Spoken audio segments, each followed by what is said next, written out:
Қазақстанда дәрі-дәрмектің бағасы төмендеп жатыр. Денсаулық сақтау министрлігінің медициналық және фармацевтикалық бақылау комитеті жүргізген мониторинг нәтижесінде шілде айында 589 препараттың саудадағы құны арзандаған.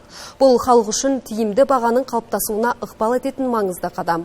Дәріханалардағы баға қалай өзгереді және тұрғындар дәрі құнын алдын ала қалай тексере алады? Толығырақ келесі сюжетте. Мамандар дәрі-дәрмек бағасына тұрақты түрде мониторинг жүргізеді. Шілде айында еліміздің 20 өңіріндегі 2555 дәрілік заттың бағасы сараланған. Нәтижесінде 589 препараттың құны төмендеген. Оның ішінде 147 дәрінің бағасы 20%-дан астамға арзандаған.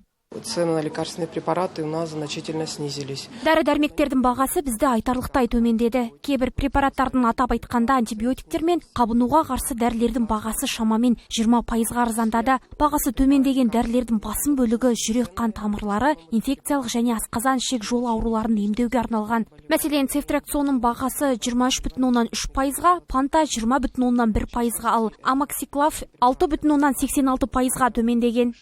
Ал 1267 препараттың бағасы өзгеріссіз қалған. Мамандардың айтуынша дәрі-дәрмек құнын бақылау ең алдымен тұтынушы мүддесін қорғауға бағытталған. Тұрғындар дәрі бағасы туралы ақпаратты арнайы цифрлық сервистер арқылы тексере алады. Жалпы әрбір тұтынушы дәрілік заттардың бағасын тексерудің бірден-бір тағы да құралы болып табылатын нақты өнім деген мобильдік қосымшасы бар.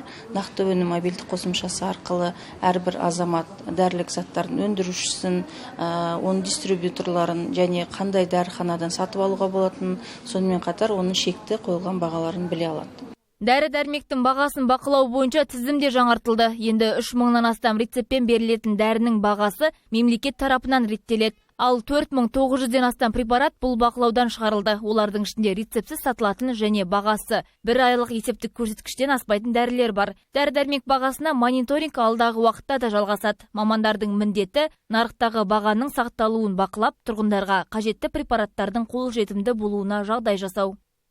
Гаухар Серікқызы, Әли Қуанышев, Жетісу телеарнасы.